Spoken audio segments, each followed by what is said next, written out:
আমার তো ধোসা খেতে ভীষণই ভালো লাগে, তোমাদের কার কার ভালো লাগে আমাকে অবশ্যই সেইটা জানিও। আর হ্যাঁ, ধোসা কিনে খেতে গেলে ব্যাপারটা একটু কস্টলি হয়ে যায় না, আর ঘরে বানাতে গেলে প্রচুর ঝামেলা। কিন্তু আজকে আমি তোমাদের সাথে মাত্র 5 মিনিটে, তাও আবার খুব সহজে ধোসা রেসিপিটা শেয়ার করব।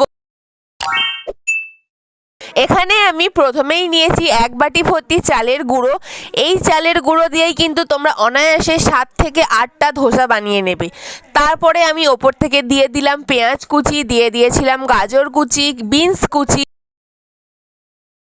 তারপরে ওপর থেকে দিয়েছিলাম একদম ছোট ছোট করে কেটে রাখা ক্যাপসিকাম। আর এখন তো জানো শীতকাল, ধনেপাতার দাম প্রচুরই কম, সেজন্য অ্যাড করে দিয়েছিলাম ধনেপাতা।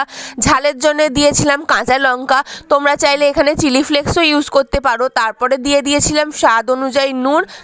তোমরা চাইলে এখানে কর্ন ইউজ করতে পারো, কিংবা ছোট ছোট করে কেটে রাখা মাশরুমও ইউজ করতে পারো, তাতে কিন্তু দারুণ লাগবে ধোসাটা খেতে। আজকে আমার কাছে কর্ন মাশরুম ছিল না বলে আমি ইউজ করিনি।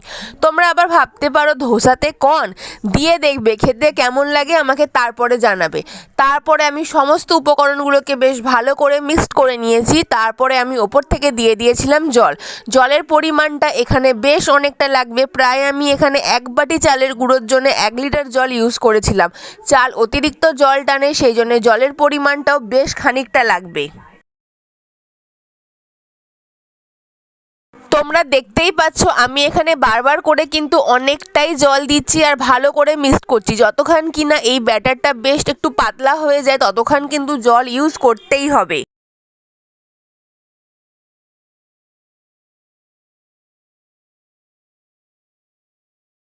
এখানে আমার ব্যাটারটা রেডি হয়ে গেছে, এটাকে এখন আমি সাইডে রেখে নেবো। আর জানো তো ধোসার সাথে আলু খুব দুর্দান্ত যায়। আগে চলো আলুটাকে রেডি করে নিই।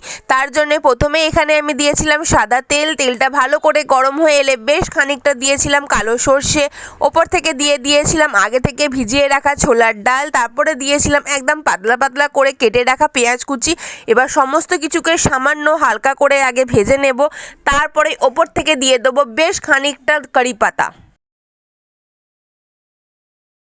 কারি পাতা তোমরা যতটা বেশি করে দেবে এই আলুর টেস্টটা কিন্তু ততটাই বেশি আসবে। আমি পরে কিন্তু আরও একটু কারি পাতা অ্যাড করেছিলাম। তারপরে ওপর থেকে দিয়ে দিয়েছিলাম স্বাদ অনুযায়ী নুন।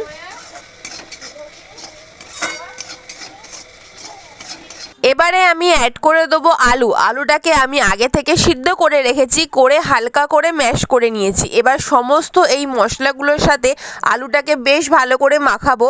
আর আলুর যে গোটা গোটা অংশগুলো থাকে সেগুলোকে খুন্তি দিয়ে ভালো করে চেপে দেবো, যেন ভালো করে সমস্ত আলুতে সমস্ত এই মশলার গন্ধ বলো কিংবা টেস্ট বলো পুরো আলুতে যেন ছড়িয়ে যায়।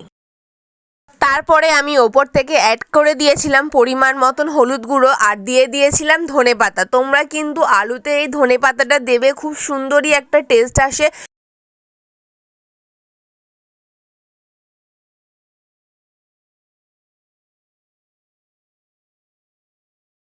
এখানে কিন্তু আলুর সাথে আমি সব মশলাগুলোকে বেশ ভালো করে কষিয়ে নিয়েছি, আর আমার আলু কিন্তু একদমই রেডি হয়ে গেছে।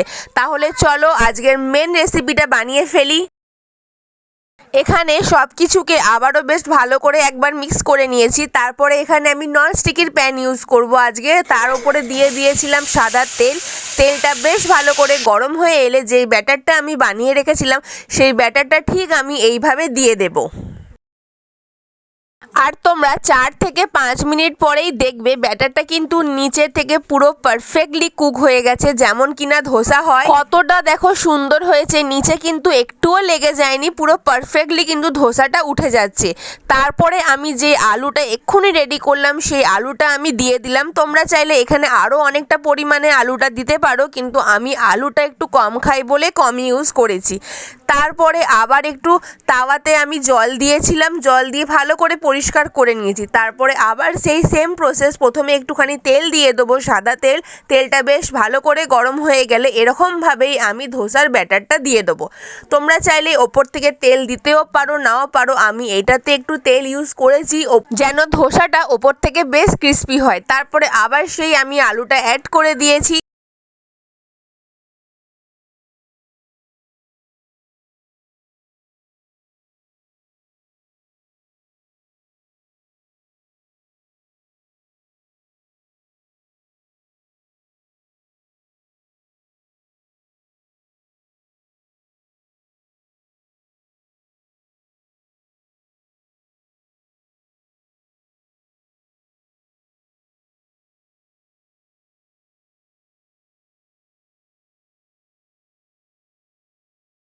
আমি কিন্তু বারবার বলবো তোমরা অবশ্যই একবার হলেও কিন্তু এই ধোসা রেসিপিটা ট্রাই করো, খেতে কিন্তু খুবই সুন্দর হয়।